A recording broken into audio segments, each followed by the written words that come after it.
হয় আজি মাঘৰ বিহু সমগ্ৰ ৰাজ্যই পালন কৰিছে আজি মাঘৰ বিহু উলহ মালহেৰে পুৱাৰ পৰা দেখিবলৈ পাইছে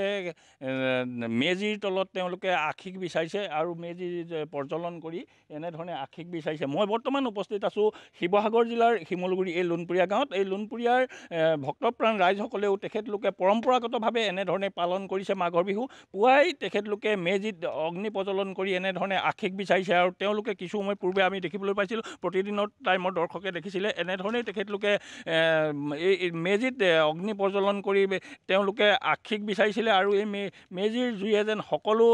অসূয়া অপ্ৰীতি নাশ কৰক তাৰেই তেওঁলোকে কামনা কৰিছে আৰু এনেধৰণেই ভক্তসকলে ইয়াত পুৱাৰে পৰা তেওঁলোক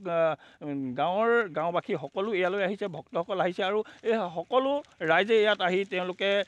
মেজিৰ উত্তাপ লৈছে আৰু যিহেতু হাঁহে বাঁহে এসাঁজ খোৱাৰ পাছতেই ৰাতি তেওঁলোক এই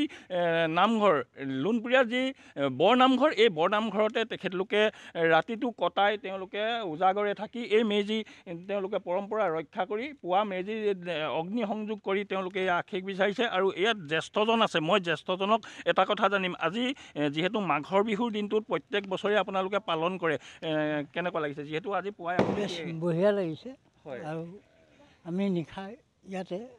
কটালোঁ আৰু ৰাতিপুৱা গা পা ধুই আহি মেজি প্ৰজ্বলন কৰি এতিয়া মেজি শেষ লৈছে সেৱা ল'লে আৰু যিহেতু এতিয়া এটা কথা উল্লেখ কৰিব লাগিব সমগ্ৰ বিশ্বতে এতিয়া যিহেতু দাবানল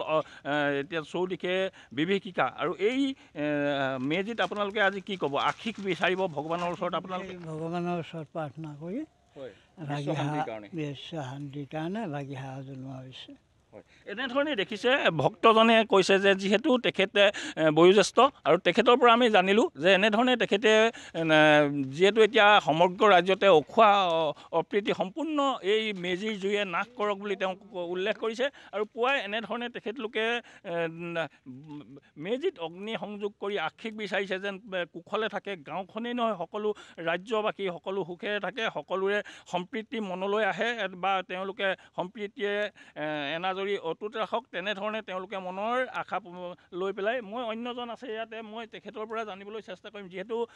গাঁওখনত তেখেতলোকো জ্যেষ্ঠ হিচাপে এতিয়া পৰিগণিত হৈছে কি ক'ব আজি কেনেকুৱা লাগিছে ৰাজদা সকলো সংবাদদাতালৈ মোৰ আন্তৰিক অভিনন্দন জ্ঞাপন কৰিছোঁ আৰু ভোগালীৰ সমাসন জনাইছোঁ আজি লুণপুৰীয়া বৰনামঘৰত যি আমাৰ মেজিৰ প্ৰজ্বলন কৰা হৈছে সকলো ৰাইজৰ হৈ এই মেজি প্ৰজ্বলন কৰা হৈছে আৰু সকলো ৰাইজৰে সুমংগল আনি দিয়ে যেন আৰু অপায় অপ্ৰীতিখিনি দূৰ কৰি সকলোকে আনন্দ ভাগত ঠাই দিব বুলি ভগৱানৰ ওচৰত প্ৰাৰ্থনাৰ দ্বাৰা আমি মেজি সেৱা আৰু এয়া নাজিৰাৰ জ্যেষ্ঠজনৰ ভাষ্য আছিল মনোজ দত্তৰ জৰিয়তে পৰিৱেশটো আমি দেখুৱালোঁ।